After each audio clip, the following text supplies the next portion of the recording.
It is now in the morning of May 5th, 2026, and I'm recording this story in Fredericton, New Brunswick, my hometown in eastern Canada.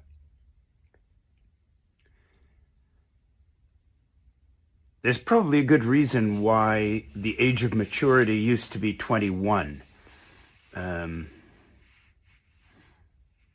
By the age of 21, a person was expected to have some kind of ability to look back on their life experiences and learn from them and be a stable person.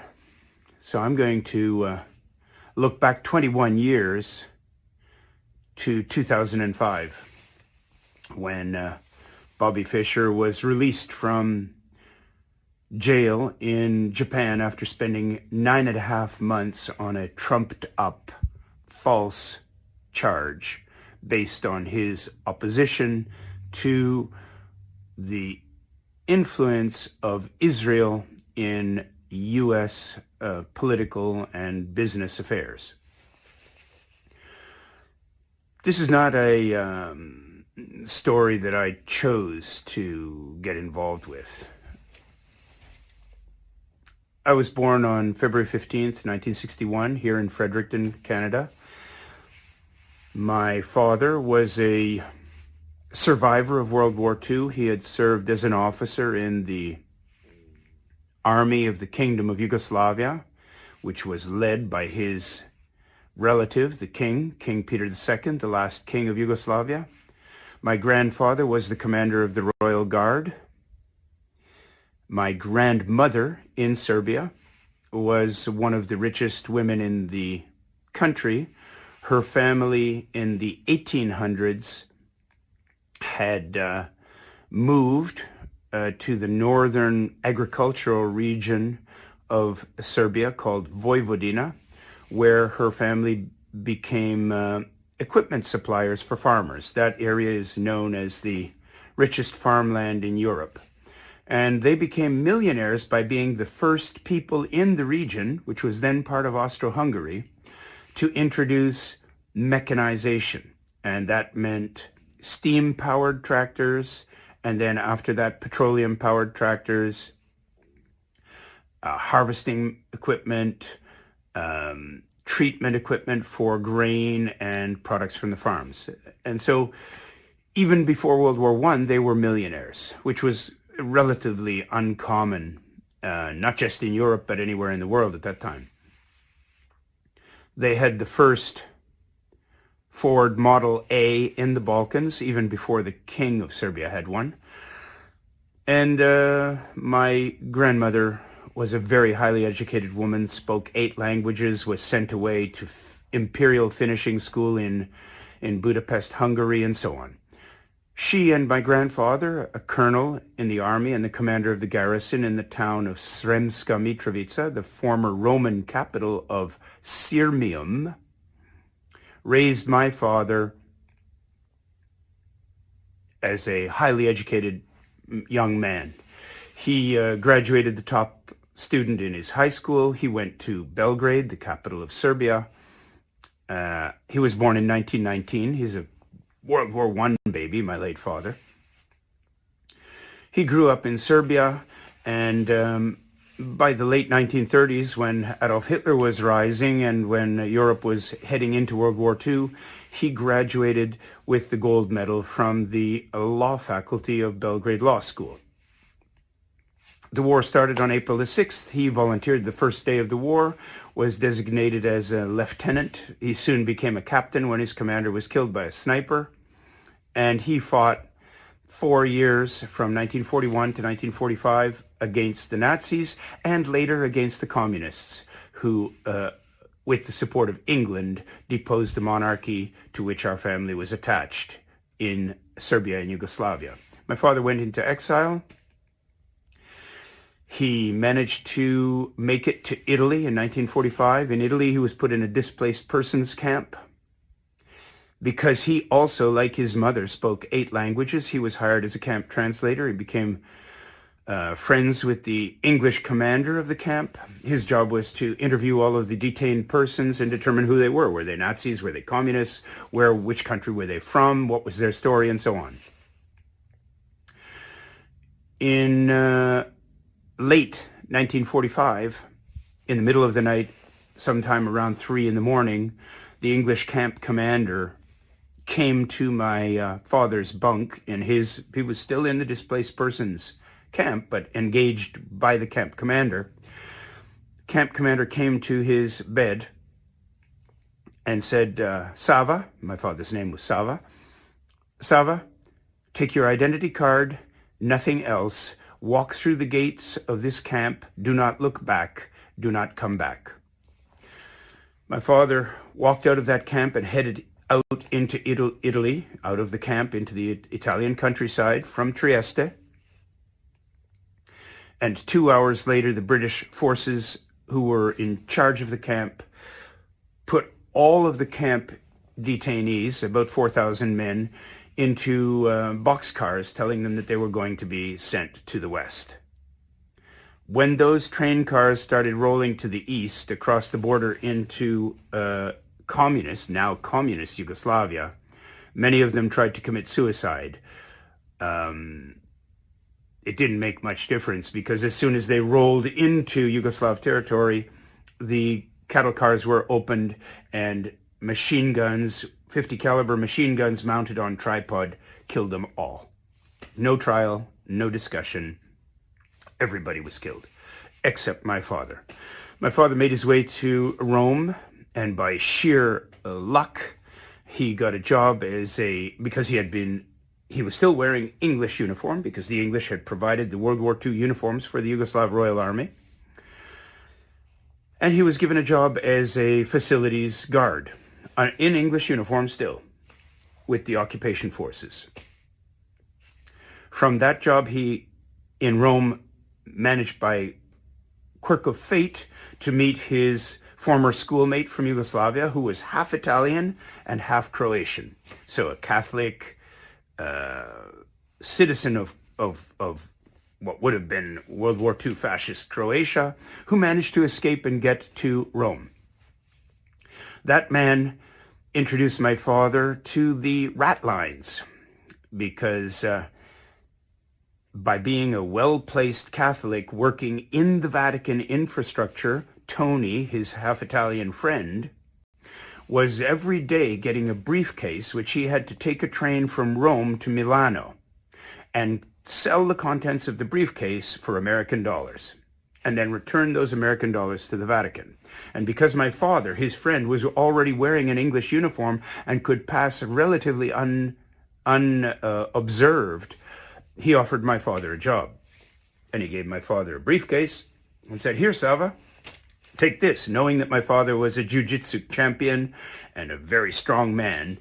He gave him the briefcase, and of course the case fell to the ground. Inside the case, solid gold bullion marked with the Nazi logo of the so-called independent state of Croatia, Hitler ally in World War II. That gold had been smuggled through the rat lines by the fascists of Croatia to the Vatican, and the Vatican was now taking that gold to have it smelted in Milano in return for US dollars. So my father, at the age of 1945, so he was 26, born in 1919. At the age of 26, he became a direct witness to the Vatican's complicity in the passage of Nazi war criminals to South America. And he was already very strongly anti-Vatican, because his girlfriend in 1941, when the war started, had been Jewish, a Jewish Serbian citizen, the daughter of the cantor at the synagogue in the city of Vinkovci in modern-day Croatia. She was arrested as soon as the war started. As soon as the government of Yugoslavia fell to the Nazis, she was arrested and sent to Jasenovac, the 7th death camp. Everybody knows of the 6 death camps, which were primarily killing Jews. Very few people know that there was a 7th death camp in which more than hundreds of thousands, so probably 500,000 or more, primarily Serbs, some Jews and some Gypsies, were exterminated. That's where his first girlfriend was killed. She had her throat slit. I'm not sure if any of this background is important for the story, but this is my background. My father made it to Italy. He gets from Rome. He refuses to deal in the gold that has been smelted in Croatia using the fillings, the gold fillings of the Serbs, Jews, and Gypsies who were killed in the camps. And he decides that as the Italians are rendering people, returning them to Tito, who is shooting them without trial, my father decides to escape. He walks through the Alps, through the snowy Alps. He manages to fight off a three-man, unarmed, he managed to fight off a three-man Italian border guard patrol, and he makes it into Switzerland. In Switzerland, he presents his identification. He has no diplomas. He is admitted into the law school in Switzerland, and he graduates there in a law program and wins the gold medal in German. So he now spoke already, I think in Serbia, he spoke 6 or 7 languages. He learns Italian while in Italy. He goes to Germany, graduates from law school, and he gets a scholarship to Canada. He comes to Canada, he gets to Montreal, and he meets my mother in Montreal. My mother, at the first meeting, decided that this is the man she's going to marry, and I'm the product of that relationship. I was born in 1961, 16 years after the end of World War II, and I grew up here in Canada. My father became a political science and history professor at university and had a career here in Fredericton, New Brunswick. My mother, on the other hand, was the daughter of an inventor, the inventor of form feed, pin feed, and many other inventions, who unfortunately went bankrupt with the crash of 1929, the same period when my mother was 6 years old. So she grew up in poverty in the post-depression period in Canada.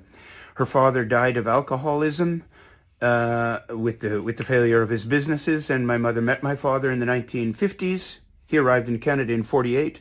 They married in 1955. 6 years later, I was born. So this is my background. My mother was a school teacher, fluently bilingual. She later learned some German because her grandmother and grandfather had been Germanized Slavs from Eastern Germany.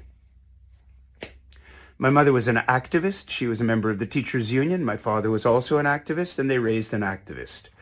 I started my school in Switzerland at the age of 5. I started kindergarten in Switzerland because my father was doing a sabbatical leave in Switzerland to study secret documents about how the English had put the communists in power in Yugoslavia, not because they particularly liked communists, but because they hated Russians.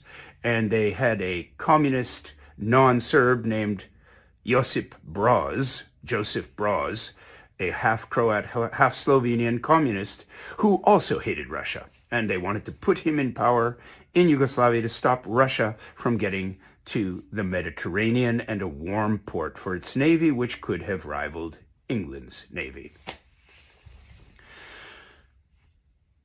I grew up in Canada. I started school in Switzerland. I learned French. So when I returned for grade 1 in my hometown in Fredericton, my studies in kindergarten in Switzerland were more advanced than grade 2 in Canada. So they immediately jumped me up into second-year studies, and I skipped a grade shortly thereafter and became the youngest person in my class for the rest of my studies. Luckily, I'm very tall for my age. I'm 6'5" now, but I was able to compensate for my youth by being taller than most people my age. And so I went through school like that, but I was obviously had to play catch up with students who had more life experience than I did. I went through regular elementary school and then junior high school. In junior high school, I started to become aware of how the control systems work in the education, in schools, in the educational system, and how students are not asked their opinion or their thoughts. And I started to get involved in rudimentary student politics in grade 9, which was the last year of junior high school. Naturally, the teachers shut down the student government as soon as we criticized anything in the school, and I just forgot about it, went to high school. In grade 10 in high school, Because I was a good student, 2 or 3 weeks into the classes, the classroom teacher picked me to be our representative on the Students' Representative Council. I started to understand how politics worked and the dynamics of power through high school. By the 12th grade of high school, I was elected the vice president of the student council of the biggest high school in Eastern Canada, 3,500 students in one school. We had our own radio station, our own newspaper, and I became, at the age of 16, I became very well versed in the power structures and communication systems used in Western political and civil society. By the end of grade 12, the high school principal and his vice principals had shut down the student newspaper, had shut down the student radio, and had shut down the student council, at least in some part due to my influence on student affairs. At that time, I was also active in the chess club. I was a chess champion in junior high school. I was a leading chess player in my big 3,500 member high school. And so I took to chess, and my father was, like I am, 40 years older than my two sons. My father was 40 years older than me. So when you have a much older father, you don't play catch with him, and you don't play baseball or soccer with him. You play chess with him. So I played chess every night after supper with my father from about the age of 6 or 7. And we would play 3 games. Why did we play 3 games? Because I always lost. And my father would give me 3 chances to win. And it wasn't until I was 14 that I won my first game. So my typical after supper was watch Star Trek, if we had it, watch some television, and then sit with my father and play 3 games of chess, which I lost every game for 7 years straight. On the 7th year, I finally beat my father, and my father decided we didn't need to play as much chess as we had played before.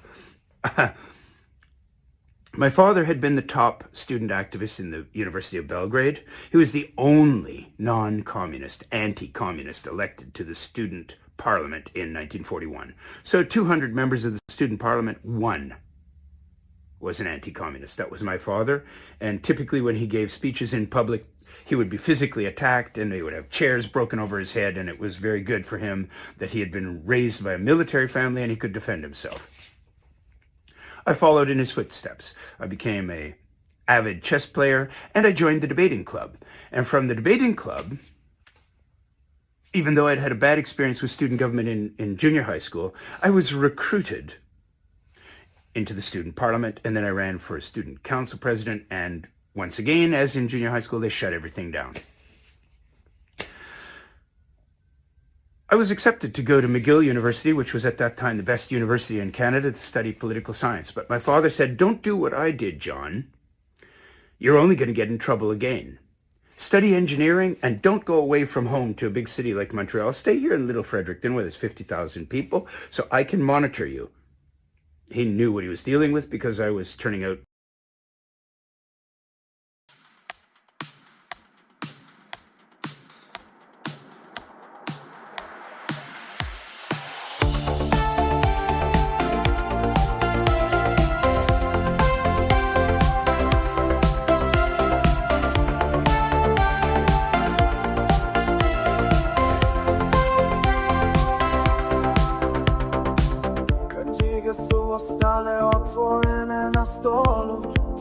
Očekuje kroz hodnike od kamena.